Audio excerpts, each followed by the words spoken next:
epilepsy is, it's a burst of abnormal electrical activity in the brain. So normally it's kind of like a heart street piece where the EKG, it goes normal, but when it happens in the brain, it's a cluster. It's like a real quick burst, and that's what causes a seizure. And so it's just a neurological condition that you could either be born with it or it could come from a brain injury. Brain injury. Usually the cause is unknown though, right? Yeah, because they say it could be familial, but in our family, we don't know of anybody else that she could have got it from on either my side or her dad's side. Yep. So, But we do have another cousin, yeah, but we Steven. do have another cousin, Stephen, Paula's son, who also has epilepsy, but those two are the only two on my side of the family that we know of epilepsy, but no other people with the history of it. It affects 1 out of 26 people. Also, there's 65 million people who live around the world who are affected by epilepsy. And a lot of times they're unable to get help, or the medicines that they're taking doesn't help them. And so they live, 1/3 of those 65 million people live without having their epilepsy controlled. And they just have to manage the triggers. And some of the triggers are Strobe lights.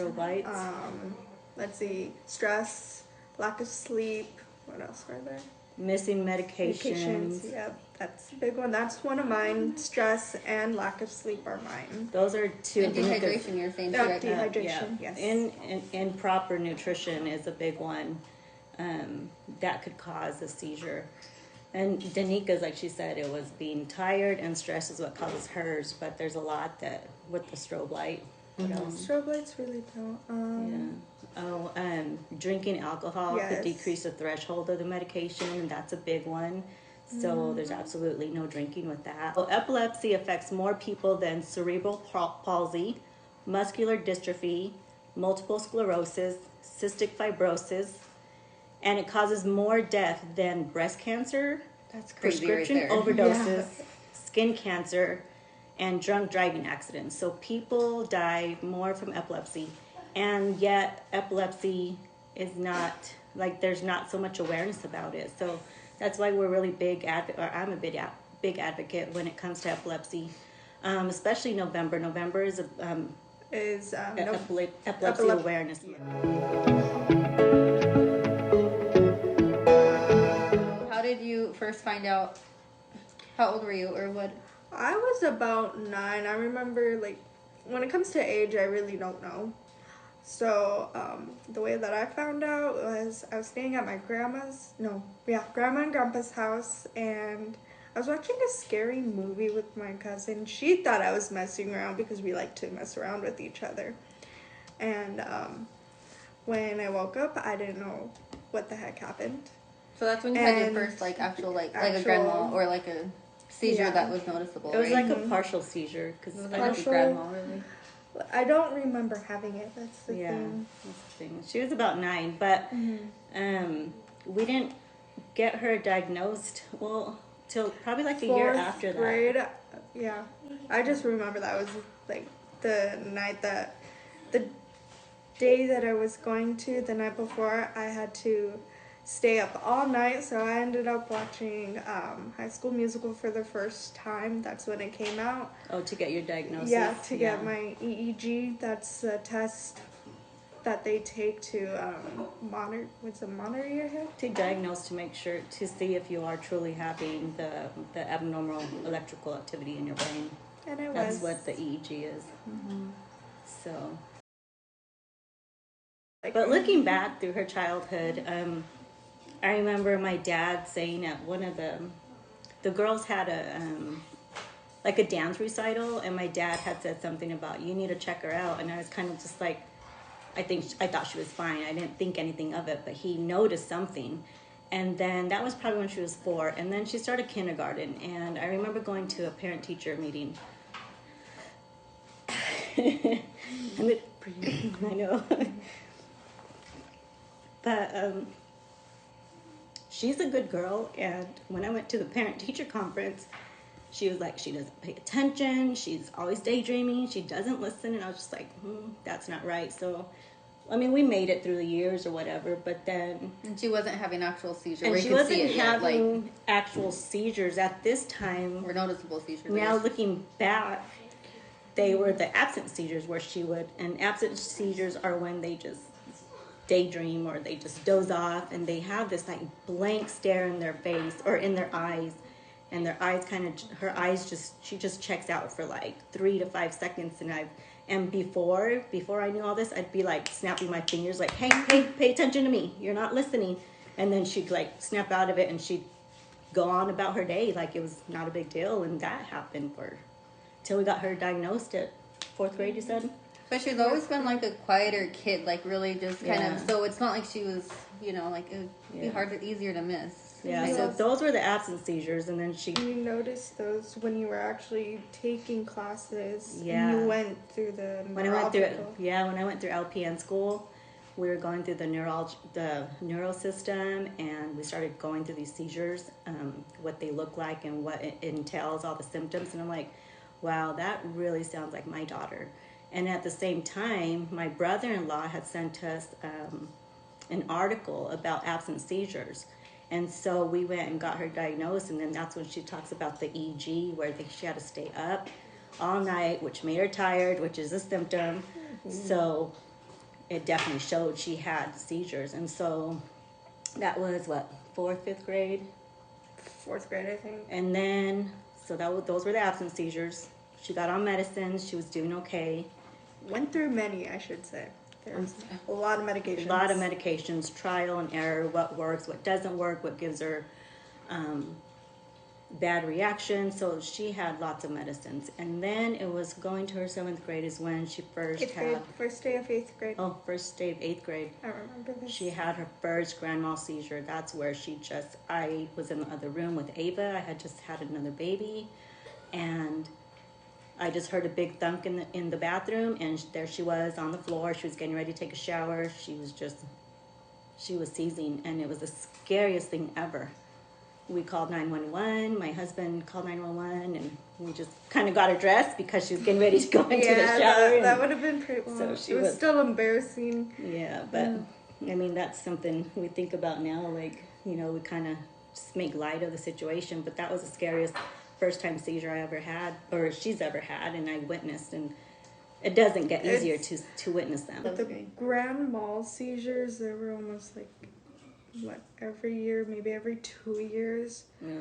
No? You were having them like every 3 months. Every 3 months? You would have a grand mal. Yes, sorry. Every 3 months. I don't remember what medication I was on, so we had to go on, and I was also going through puberty, so that was also another that thing. Affected how her medicines worked. So it was trial and error. How many medicines have you guys gone through? Like lots of different. Yeah, there's I could name at least 10 of them that she's tried. So you guys have gone through all these medicines, and then after that, then what? If all these aren't working, what was the next step that you guys do? Try another medication. If one was working and we weren't at the max dosage, we'd up that dose and see how that would work. Right. Mm-hmm. See what the side effects were. If we liked them, then we stayed with it. Right now, I'm on 3 medications. Let me take some out. So this one right here is called Depakote. That one I take daily, twice a day. I forgot how much. That was also 500 twice a day. This one is Briviact. I take Briviact, right? Yeah, Briviact. How much did I take? Hold on. Sorry, sometimes I forget. I take 100 twice a day. 100 milligrams. Yes, I also have a medical bracelet. It helps. Oh yeah, show them that. That's important to have. This is important to have if you do have epilepsy or any type of medical, whether it's diabetes or not. Or if you see someone having a seizure and they're wearing a bracelet, you're like, oh, you could call, yeah. That's cool. And it has your meds on there? Yeah, on the back of it has her meds, and then it has my number and her dad's number to call. So she has to wear that all the time. Yes. Oh, wow. I wear it mainly for like work or if I'm out in public. And then this one right here, I take at night. It's called Ficompa.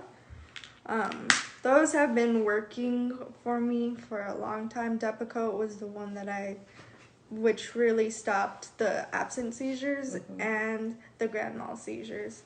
And then I got taken off of it since I moved to Tucson.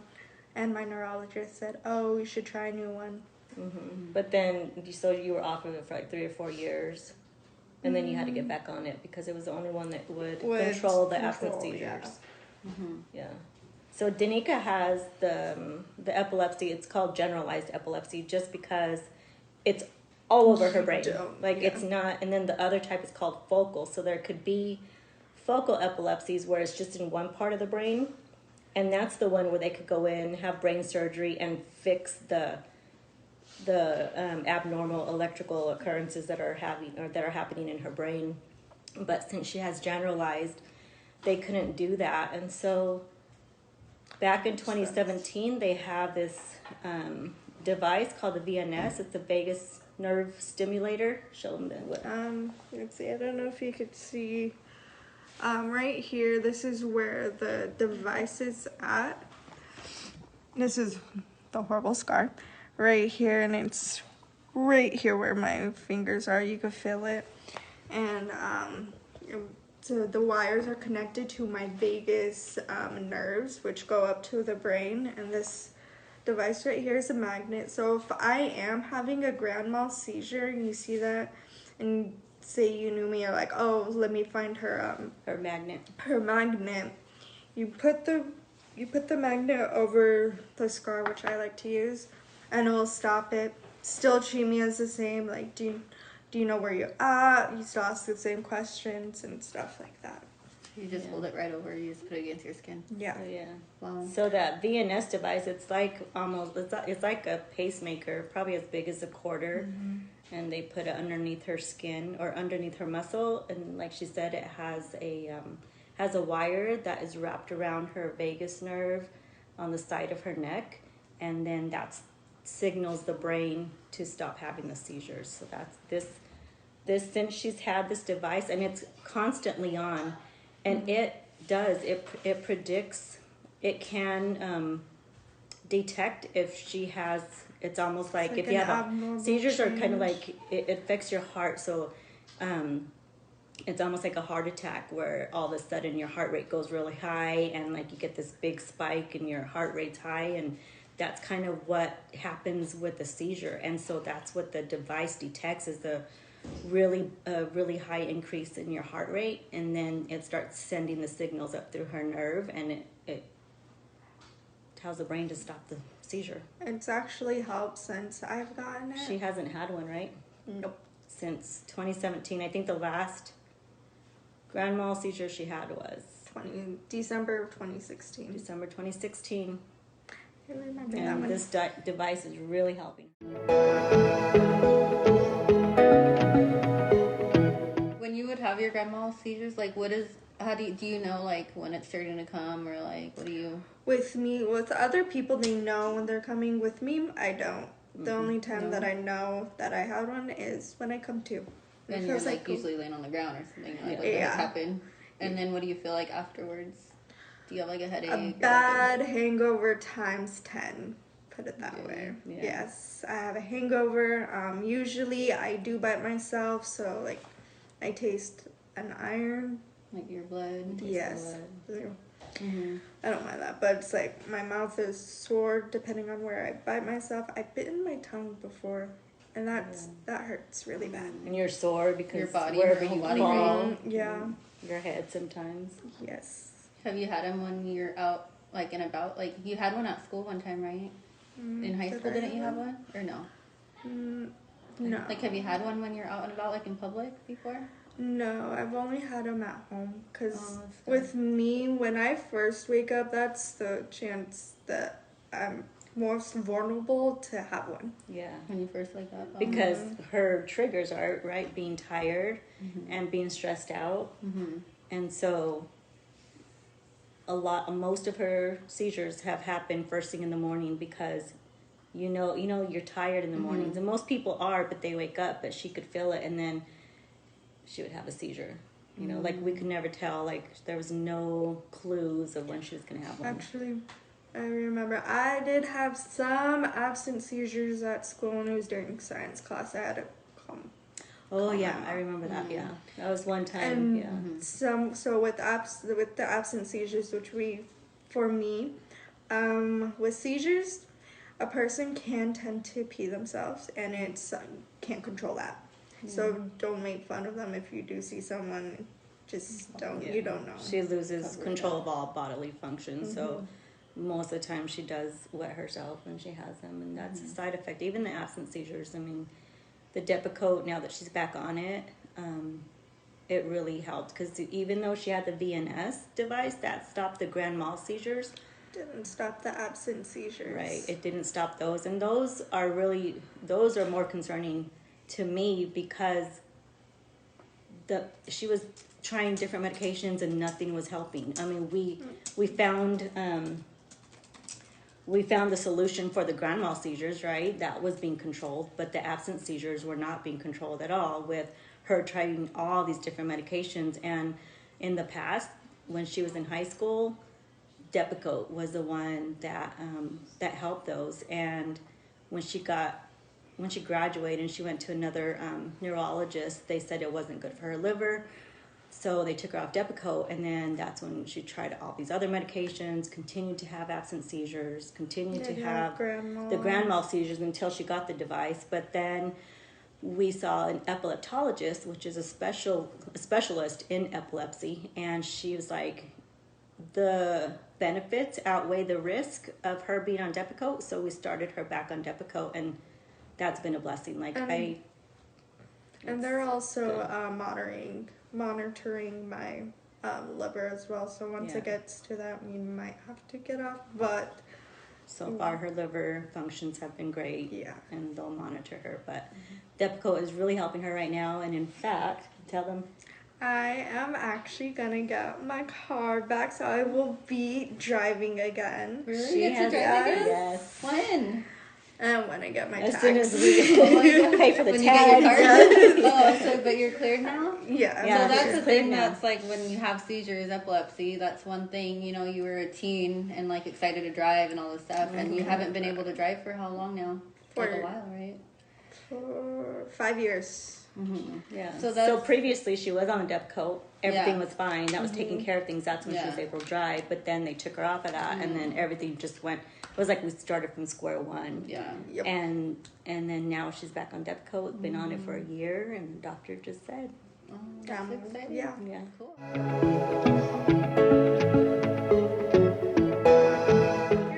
Experiencing watching someone have a seizure, do call 911. Say, this is my first time. I don't know if they have history. What I do, they will walk you through it.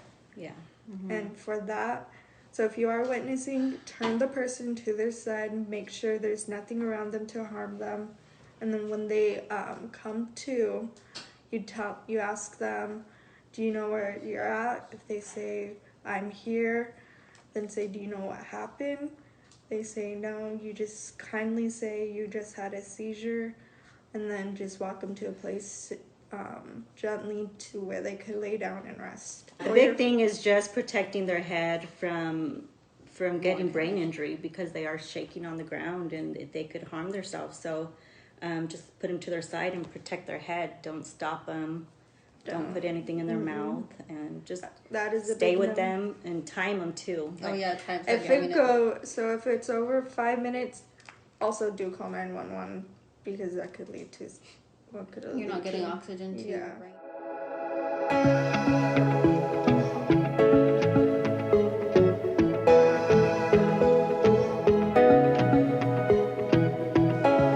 What are some things that like other people can help? Like, how can they help support others with epilepsy, or like what are some things that they can do?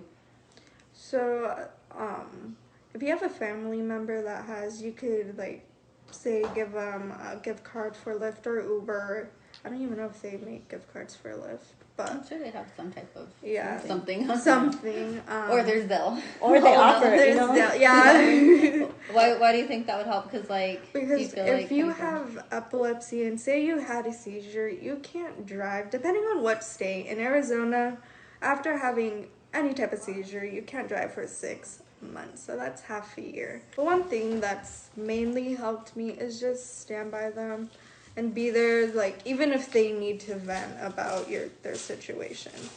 Because I know I've gone through some things, and my rock is right here. Love you, babe. Love you too. I mean, it affects every aspect. It affects social, it affects the emotional, it affects you physically, mentally, like it just affects every aspect of your life. And it also affects the ones that are like that don't even have it, because they have to see you struggle, and sometimes they don't even know what to say. They don't know what else to do. Yeah, I mean, it's just being open, talking about it is what, and not being shy to ask questions. Yep. Yeah.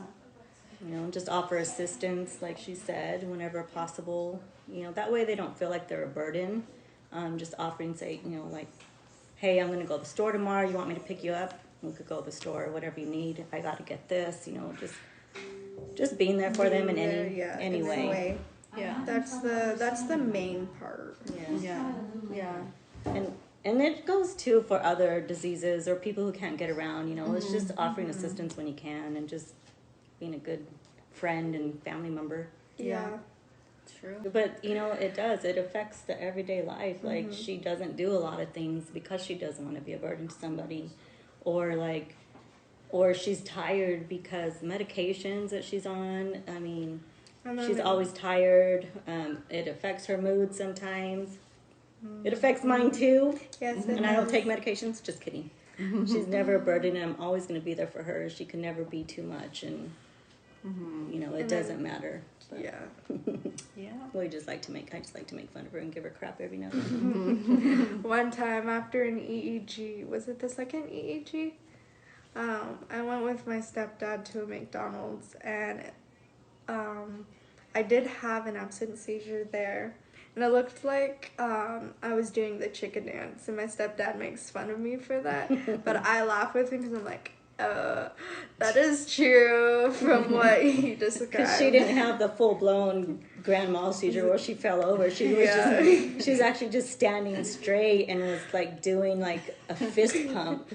I was going to say, good thing it wasn't TikTok that time. He would have done the chicken wing. But at the same time, too, he had hot like... dog and bologna, hanging with my homie. At the same time, too, he was like, he didn't know what to do because he had Ava, who was 4 years old, and Mia was probably like a year, still in the carrier. Oh, my God. Then he said, then I look over, and Danika's doing a dance, like... She's having her own dance party. She's having a dance party, and I guess this old lady was looking at him like, do you want me to help you? But, I mean, we laugh at stuff like that. But, in all seriousness, like, she's a good sport, and she's tough. She's gotten through a bunch of blocks in the road, and, she's overcome a bunch of obstacles, and, she's graduated. It may have taken her longer to graduate from junior college, but she got her associate degree, and... Oh, yeah. Where'd you go to school for? Tell me. Actually liberal arts, but I'm actually going to school to be a teacher. Hopefully we were able to help educate you guys, kind of hopefully. spread awareness, and just in case you didn't know about epilepsy or what it does, because before Danika had epilepsy, like none of us do, but the thing that was really interesting is like those absent seizures is what's kind of scary the most to me, because a regular grand mal seizure, you obviously see it and but like Danika, when she was little, she had those absent seizures for a while. For a while, and we never knew because she was just quiet, and it could, present as like kids just not paying attention in class, or you know what I mean, because they think they're just daydreaming and not paying attention, but it could be an absent seizure. So that's and most of the time parents don't catch it because the doctor told us that by the time they turn teenager or whatever, that most kids grow out of it. And if they don't, then it's going to be a lifelong condition. So that was Yeah, it tries to stay with me. Because you're strong and you can Yes. handle it. God gave you what you could handle. And But it's living with me, so it has to deal with me. I'm just unpredictable. So, well, thank you guys for Yes, thank you. joining me. Thank you. I love you guys. And hope we were clear and you guys learned something about this. And, just raising awareness is just really important. Like I said, those facts at the beginning, there's more deaths from epilepsy than other types of popular conditions, and there's still not much awareness about it. No, So. and just one thing that I forgot to mention. Not everyone is going to have the same epilepsy. There's going to be different ones. Someone's going to, for me, this is actually pretty calm. I have it under control. There is someone else with a worse, more condition, with a lot more seizures throughout the day. And it does, we mentioned that are not earlier, controlled, yeah. right? And they can't even, they've been through thousands of doctors, not thousands of doctors, but they've been to multiple neurologists, been to specialists, and still can't find something To help them out. Yeah. So, yeah, that's important. So. when you were first diagnosed, were there any certain groups or any places that helped you learn about it, as a parent or Danika, did the doctors give you information, or you just had to go online, Google things, and just figure it out on your own? I wish I'm sure they told us, but everything being so new, we just didn't really reach out. I didn't look, and we just it was so much just trying to control her seizures and try to get her so that she could be somewhat normal and not be scared every day, or me be scared every day. So we really didn't look into that. But there are support groups in every state. There's an Epilepsy Foundation in Arizona. Every state there's groups, and there's teen support, there's adult support. Because you guys didn't know one person with epilepsy, right? No, not one person you could call me yeah, any groups. But yeah, there's a lot of support out there now that we've kind of grown with it, and we're older now.